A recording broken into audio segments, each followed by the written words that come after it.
So, hi everyone, we are the Group 15 and today we will present our research about retail and consumer behavior in Pasay City.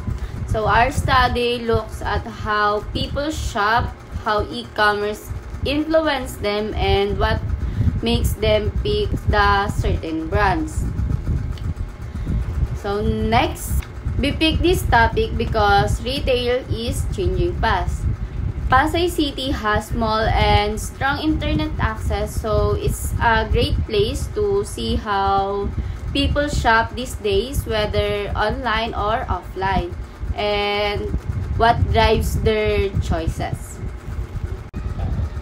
So our main question was how retail strategies and e-commerce trends shape shopping habits and brand choices here in Pasay. So we also asked about how often people shop online versus in physical store and what factors influence their brand loyalty. So next is this studies aims to explore shopping patterns of consumer in Pasay City, focusing on how e-commerce shape their buying decision, what drives their brand preference, and how online shopping influence brand loyalty. It also seeks to offer recommendations for retailers to keep up and changing the consumer behaviors. Our study focused on Pasay residents aged 18 and above who shop online or in physical store, mostly in retail goods like clothes, gadgets, grocery, and personal care products. So this study based on two important theories. Number one, consumer decision-making process model, Ingle, Blackwell, and Collat 1968. So this model explains how people make buying decisions, includes steps like recognizing need, searching for information, comparing options, making a purchase, and thinking about it afterwards. So this helps us understand how shoppers in Pasay choose between online and physical stores and how they pick brands. So next is Theory of Planned Behavior, Eisen 1991. So this study says that behavior is driven by intention, which is influenced by attitudes, social pressure, and how much control someone feels they have. This helps explain why some people prefer shopping online or sticks to certain brands. So, the conceptual framework, this study looks at how three main ideas are connected. First is shopping habit, where people shop, how often, and what they usually buy. Next is e-commerce influence, how online platforms like apps and websites affect their buying decision.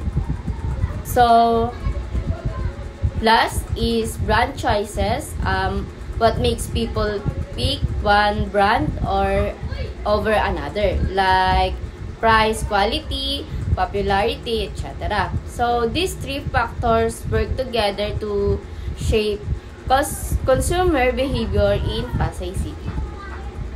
So, hi everyone, thank you Miss Brian sa pagpa-participate.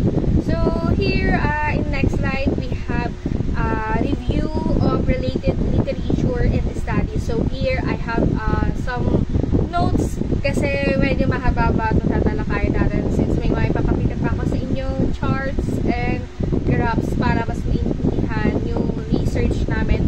And here in these slides, we also receive past studies showing that younger people shop online more.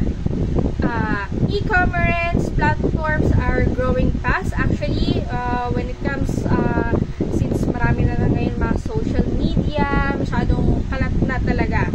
And Filipinos often chose brands based on trust, price, and social influence. Okay, in next slide, which is we use quantitative survey in G-form, collecting data for 100 respondents in Pasay City through online form. Yun na, actually sinabi ko, which is yung G-form. So, next slide, dito nyo makikita na yung pie chart natin sa demographic profile. Actually, here, makikita nyo, most of respondents were young adults between 18 to 24 years old. We had a mix of female, male, and others who preferred not to say. Okay. Actually, income, most range in 10 to 20,000 pesos per month and may either employed or students. Okay. In next slide, here, which is the shopping habits. Same as well, ayan, kung nakikita nyo sa ating pie chart, the majority of respondents, 53.8%, reported that they shop both online and physical stores. Okay, equally. This shows that many people in Pasay City don't rely on just one way to shop. They switch between online and in-person depending on what most convenient or kind of product. Especially, even ako, prepare ko rin both. Sometimes, especially pag mga grocery, mas maganda kung in-store. Pero kung mga damit, pwede naman online since may mga cashback or mga promotions pa. Ayun. So, for example, also, some prefer buying clothes or gadget online for their ease and variety, but they still go to physical store for groceries or personal care items where they want to see or try the product first. Okay, so this mix of habit reflects how modern shoppers adapt to different options fit to their lifestyle. Okay. So here, also in next slide, influence of e-commerce. So you see the bar graph. Many respondents find online shopping convenient, with over half reading that it saves time and effort. Oo nga naman, kasi pag nag-online shopping tayo, sobrang bilis na talaga. Add to cart, then cash out na or check out. Antayin na lang natin sa bahay, then door to door. So, less hassle din siya actually. It also, online or e-commerce has a online promotion like flash sales, cashback, also play a big role in encouraging purchases. Okay, as most respondents said, these deals influence their buying decision.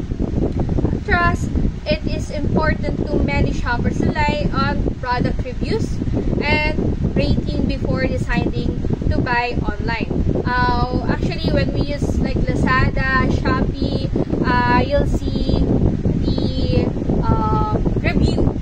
Okay, so even me, nakakatulong siya sa pag-purchase natin, since makikita natin kung itong item na ba to, even hindi ko siya nakahawakan, is kung okay ba yung quality niya para dun sa mga nakapag-check out na or hindi. So, ganun siya guys.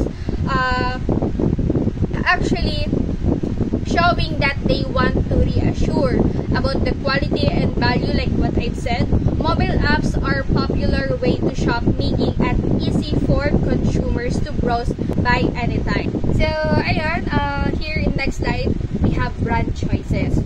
So, most of our respondents prefer to stick with the brand they already trust, showing a strong sense of loyalty. However, many also open to switching brands if there are better prices or promotion like cashback, vouchers sa mga Shopee, Lazada, TikTok.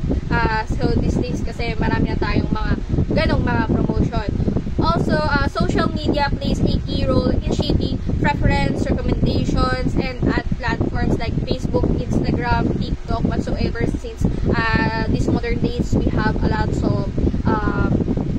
social media platform. Okay, so this influence what brands they try or buy. Popularity and positive online feedback boosts a brand appeal, but price sensitivity still matters from a lot of people. Okay. We have here a graph which is yung key insights from respondents. So here we have brand trust and loyalty, which is 92.5%, either agree 35%, or strongly agree, which is 57.3%, that they buy from brand they trust. Okay, so next one, brand switching, 51.3% agree, 40% plus strongly agree, 11.3%. So ayun nga yung total, which is 51.3% switch brands based on better prices or promotions. Okay, loyalty despite higher price, 48.7% agree to staying loyal even if brands are more expensive, and 31.3% are hidden.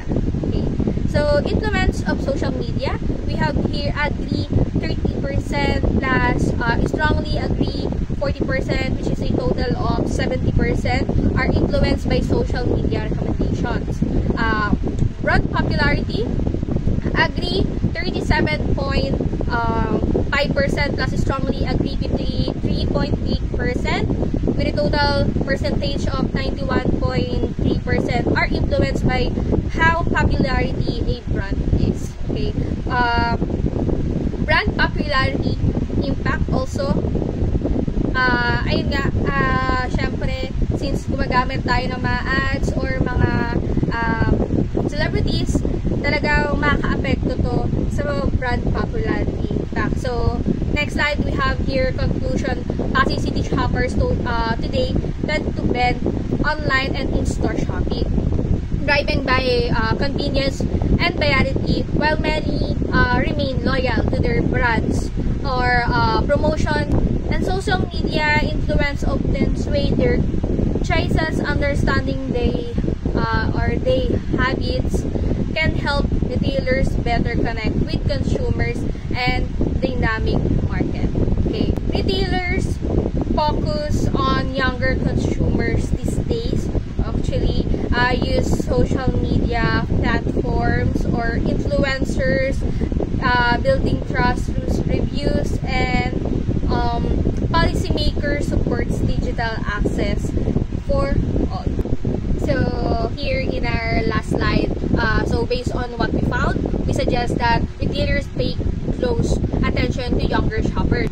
They are shaping trends and they're responsible to online promotions and social media content. Brand managers should focus on building trust and consistency. That's what keeps people coming back actually. We also think that local government could support e-commerce more, maybe through either better internet access or digital literacy programs. Okay, and for future studies, it might be interesting to compare Pasay or to other cities. It is interesting to compare Pasay to other cities or focusing more certain age group. Okay, so that's all guys. Thank you for listening. Hope you understand our research. So thank you. Bye bye.